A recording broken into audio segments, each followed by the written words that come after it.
So this is the first wash 7 days after installation of the 1-year coatings, SDTA Detail, Clean, Superior Products and Black Rhino. So I decided to use liquid crystal shampoo one more time. Got about a third of the bottle left, but I have promised to give that to somebody. As I've used plenty of it, it's actually a little more gel in consistency. Quite as stiff as the one Incredible Suds, obviously not as strong as Incredible Suds, but it goes on fine. I must be honest that the foam I'm using is actually quite slow compared to a IKE Foam Pro 2, and I will use that next, but it takes more time to do this than I would expect. There's about 2 litres of the concentrate there, and then I'm going to wash it off with the rinseless wash. And so conceptually, I'm doing the whole actual car, including the front and the top and the back, but could have just done the sides, which would have been a little quicker, which I may do next time, and then just do the rest of it after. The car has a mind of its own when it comes to switching the door open or not. It tends to do it every time I walk by it and then close it when it wants, and then it'll open again. Somewhat annoying, but it does it a lot. I tend to usually put a little more foam on the bottom than the top, as this is a very neutral shampoo at a 7 pH. It really shouldn't have any effects on the coating. And so as I was thinking about this, I decided that the following weeks I'm going to do V1 and V2 of Pan and Incredible Suds, just to give some variety of the units, knowing that Black Rhino does not actually do a soap that you can do. Superior Products does, and I have probably used Cherry Foam and Dirt Buster. I think they're between 6.5 and 8 pH, which should be fine. At least when I use some from what they had, I'll probably use the Gloss Shop's pink foam, because I think for the price it's actually quite reasonable.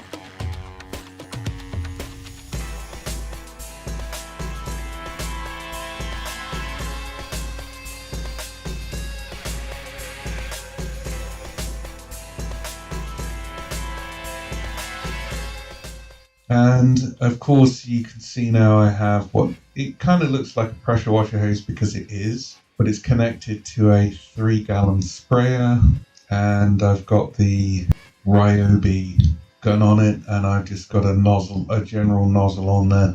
And so I'm just going to spray it down with it. That's rinseless wash, 250/6:1. I'm always very good with my final section, even if I use the rinseless as a much higher dilution. I always wash off with 250/6:1, which usually leaves everything very easy to clean off. Certainly what I notice when using it is it's very easy to clean off what's on there. And I'm not really doing this video to show a dirty car. I'm more doing this video to show that things do come off pretty good. And that's the concept of buying any coating, is really you shouldn't need a harsh chemical. But if this was my colleague, for a fact I know that when he's going to the front of the car to do bugs, he's actually going to go and use All Clean or something like that, something at a higher pH, bugs, and then he'll walk round the corners and he'll do the sides of the car, right where I put the ceramic on the lower third of it he'll put, and on his coating it has had an effect on it, and now it doesn't water bead. And he's obviously tried a number of methods to clean any possible clogging. I don't believe that's the case. I believe that you only have so many high hits with pH. If the coating should be good enough to withstand between 2 and 12 pH, I believe they should be able to do that on a regular basis, but that's something I'd have to test on all of them and actually consistently do that many times. The car will most likely be cleaned twice a week because of the mileage, and so in the first 7 days it's already done 700 miles. before it's first clean. I didn't do a wash in the midst of the week, but I did want to. And I usually just do a rinseless wash. I'll use the sprayer I have there, but on 65 degrees instead of 45 or 25. Spray it on, give it about 2-3 minutes, then come back and I'll come up and spray it closer. And I note that whenever you have that, you will generally see that the liquid comes off quite easy. I also noted when it rained that there was less rain on certain sections, which I thought was quite interesting too, and I'm going to add those pictures in with a bit of luck.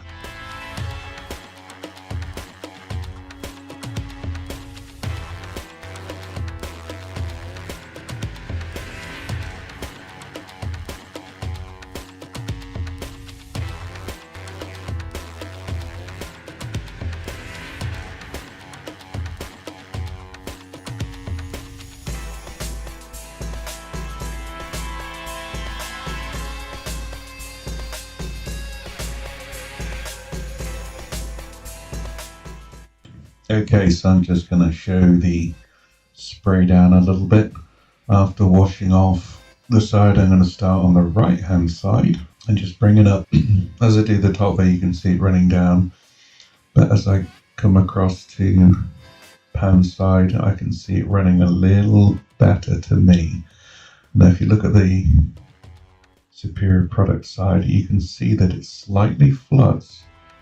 I don't know if that's just how the product is supposed to work. The pan side does not seem to actually flood, which to me was interesting to say the least. Then I'm going to go on to the DIY detail and fat bead side, and as I do the fat bead side, what I see is fat beads is okay and DIY detail is perfectly fine. None of them seem to be flooding at all. The liquid just seems to be bouncing right off of it, going straight down. Now it could be designed that the superior products coating is supposed to sheet a little, and I guess we'll see if it goes off. Here back out, now I'm going to go on to the contact wash.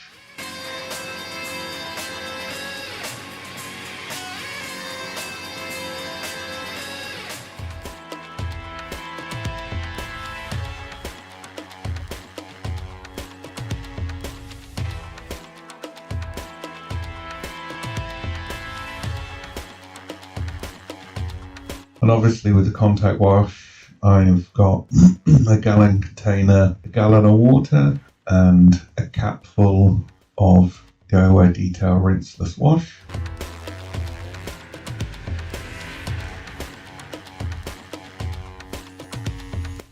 So I'm going to start on the very backs first, so you can just see me doing that.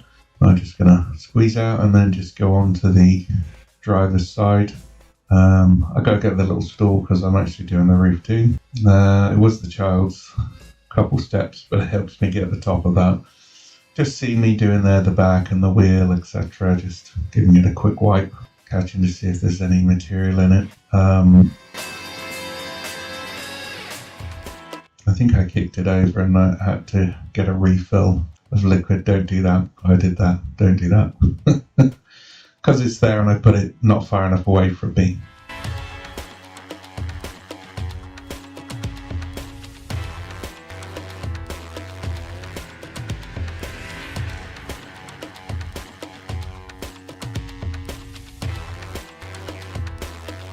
Sorry, so once I return back, I'm then going to wipe down the rest of that and come down the front, and then I'm going to work my way down the wing. Once again, another quick spritz off.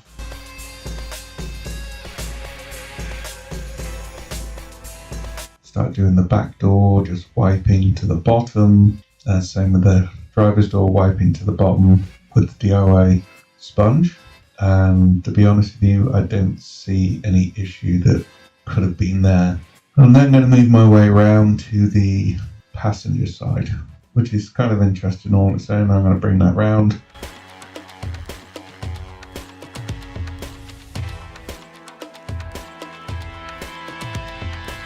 And as you can see, I've used half the gallon already because I just spritz it down on the ground, which for me is okay. I'm going to finish off doing the roof because I did the bonnet and it's easier to kind of work your way down. So I'm going to finish that off.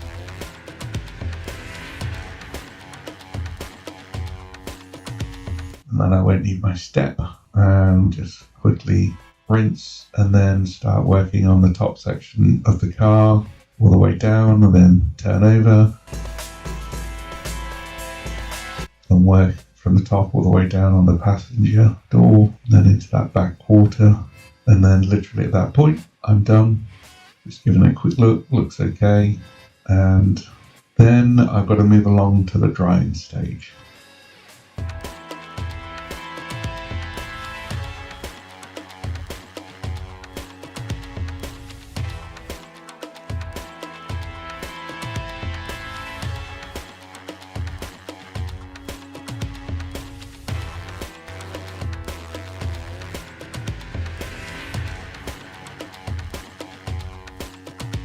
So I'm going to come out with my green and black drying towel, and I'm going to start pulling it down off the roof just to remove some of the liquid off, hopefully dry.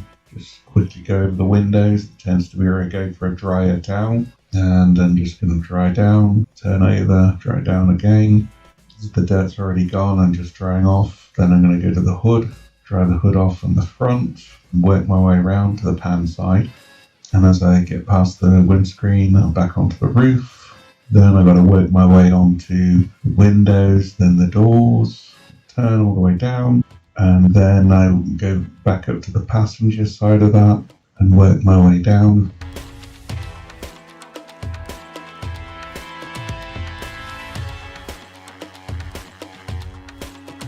Just trying to systematically work my way around the car. Anything on the very back of the car I'm going to clean off. Sorry, I should say I'm going to dry off, and then once it's dried off, I'm on to the last section, which will basically be taking some form of, I guess, like an edgeless Freebird 5 or 600, something of that nature.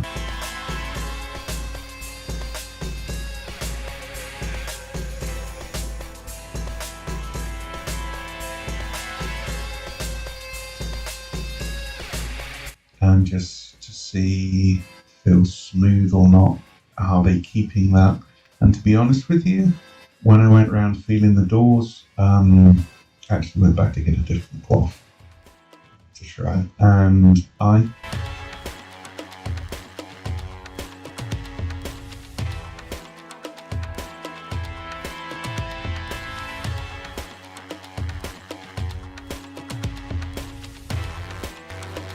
think that Fab Beads is probably the least slick. DIY detail is actually the most slick.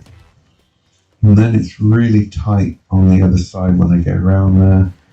Around just to check, and I'm checking that specific area. And I think pants is probably second. It's DIY detail first on slip, second to pan, third to superior products, and fourth to black Rhino. Kind of difficult because I know graphene wears off. It's been a week, and realistically the slicker feeling starts disappearing much quicker than you think, but obviously it's still hydrophobic. Thanks for watching, please like and subscribe.